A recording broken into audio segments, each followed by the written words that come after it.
Hello and welcome to Minutes with MACHE. Today we have Peggy Ployhar with us, and she is we're going to talk a little bit about special education. Also with me is Molly Ophoven and Ruth Brinker from MACHE, and I'm Sean Dickers. So let's get right into it. Peggy, tell us a little bit about yourself and your experience with homeschooling and special ed. Okay, so I didn't want to be a homeschooler, but my kids necessitated it. My oldest was diagnosed on the autism spectrum when he was in kindergarten, and the private school he was at said, well, we really can't do much with him. And so really prayed about it, and God just laid on my heart that sending him to a public school would probably make the situation that we were dealing with being in the principal's office every day was not going to be better. So homeschooling was our only option. And that was 18 years ago, this coming April. And so we dove into homeschooling, and from there, about probably 4 years after, 3 or 4 years after I started homeschooling, I started working with MACHE as their special needs consultant and just answering parents' questions. You know, I was only a little bit further ahead, but I kind of knew what I knew, and it was enough to encourage those behind me. And so that's kind of got what launched me to where I am now. And, you know, I've graduated now 2 of my kids, and my last one is finishing up her last year with me this year. So it's pretty Wow. That's exciting. Yeah. So with parents who are thinking of homeschooling their special needs child, what are some things that they can be thinking and praying about? Yeah, there's a lot of considerations. You know, it's just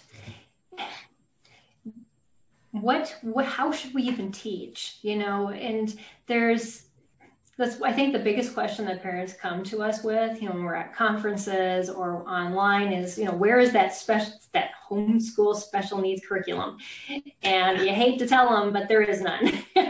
You know, so the biggest thing to really pray about is, God, open my eyes so I can see the child that you put before me, the gifts they have, the struggles they have, but how can those complement and come together? Because the child has a purpose. And in your homeschooling, you're going to see that more than any time else. You know, if you would have sent them to a school, you wouldn't be able to cultivate that.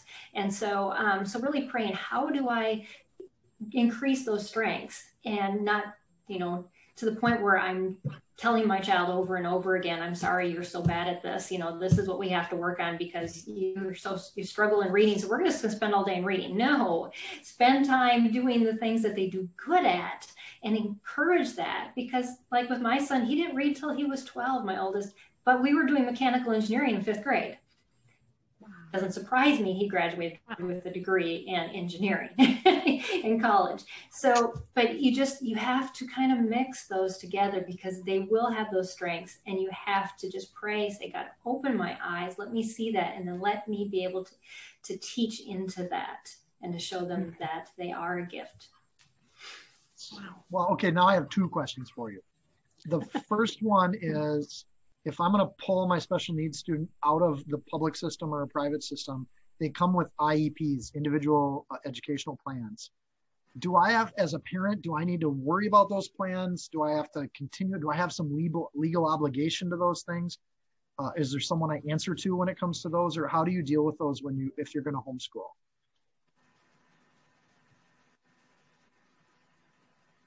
All right,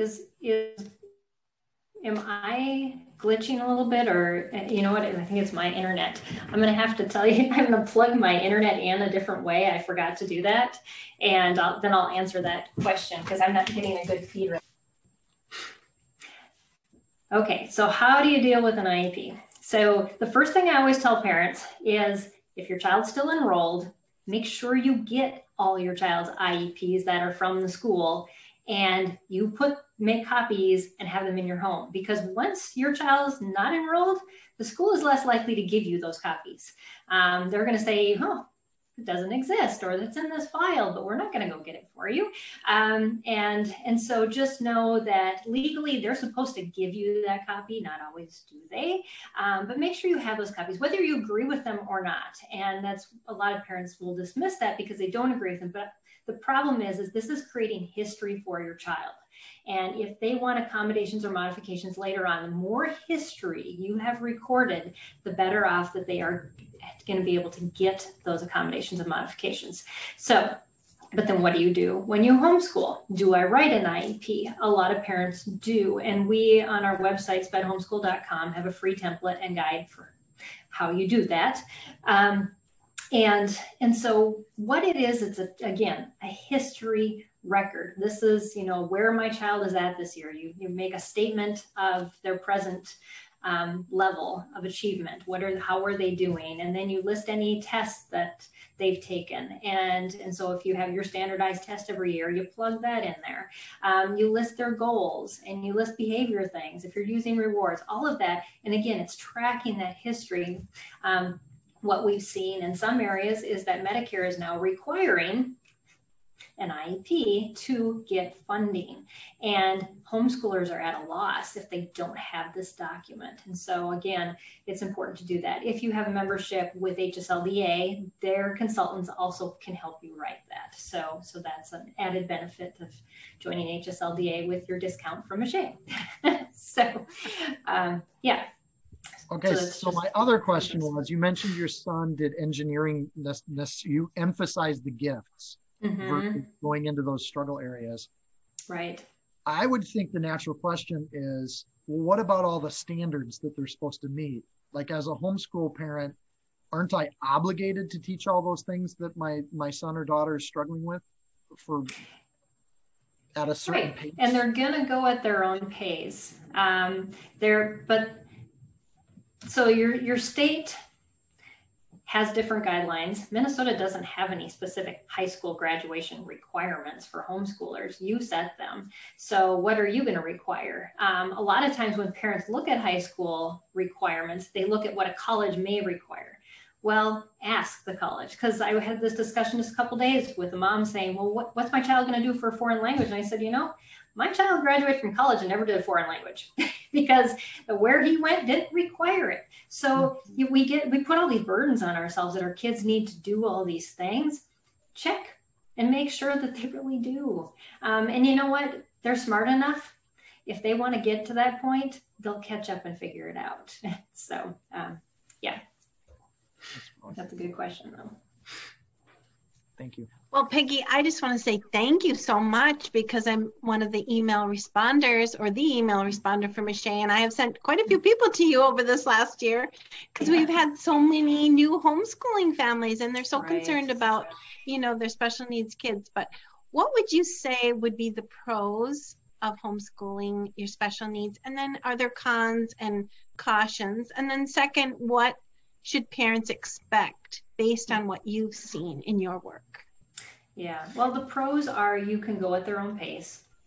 You can take those breaks. A lot of kids with sensory issues get overloaded in the schools. We've seen parents say, my child's off of Ritalin, my child is calmer. They stopped, picking on their fingers or pulling out their hair. They had all these nervous habits from being in the school, and now they're getting sleep, they're growing, and they're calm. And so we see a lot of great benefits. And even children who would get anxious about going to therapy, teletherapy has seemed like a godsend for some parents. So it hasn't always been bad to say, we're pulling out of the school. These experts think that they know what they're doing, but they're trying to still shove my child into this box that they don't fit into. So that is the positive. The cons is you do walk away from a lot of those supports, and you have to build your own support network yourself, because as many of us in our community say, you can't do it alone. You do need to have, whether it's a neighbor who comes by, a homeschooled student that comes over, to help out with your teaching. You have a therapist who comes into your home, or you go to therapy outside.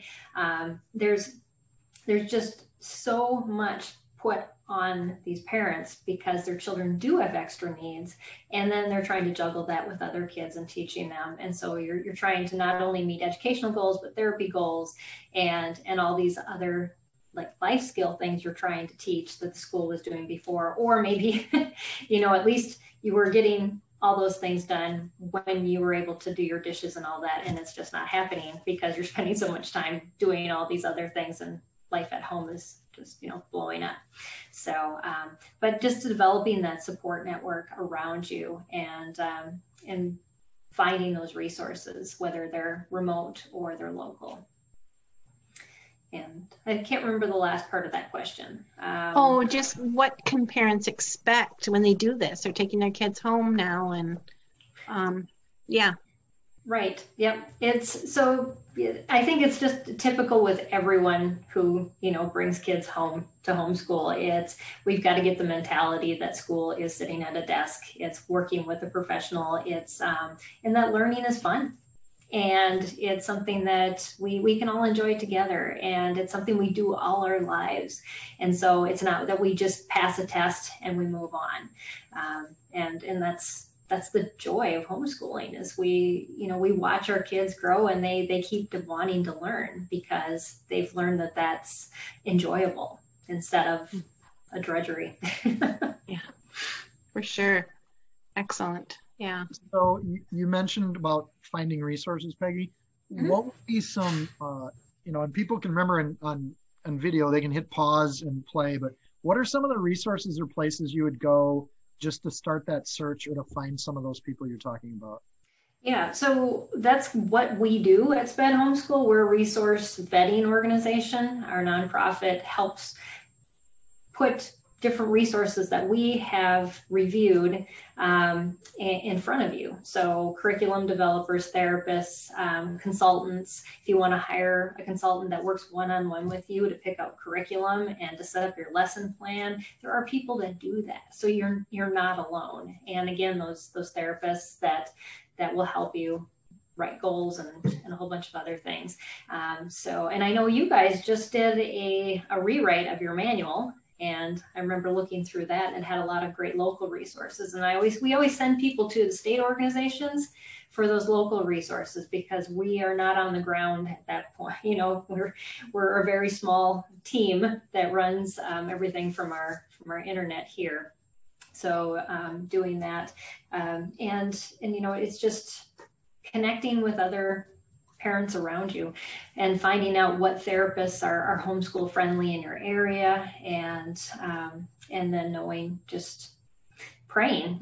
A lot of that is I would find that my best advice for resources is, if you really feel like you got to teach something and you're just going to shove something into that space because it seems like, well, we don't have anything there, don't. Leave that space open because God will provide that resource that you need when the time is right. And he's always been faithful to do that. And sometimes I thought it was pretty crazy stuff that he put into our lives, but it ended up, as I see where my kids have gone now in, their adult lives, I'm like, oh yeah, that really did fit. I would have not chosen that, but it worked. So what's the name of your website? Say it. Yes, SPED, SPED homeschool.com. It means Specialized Education Homeschool.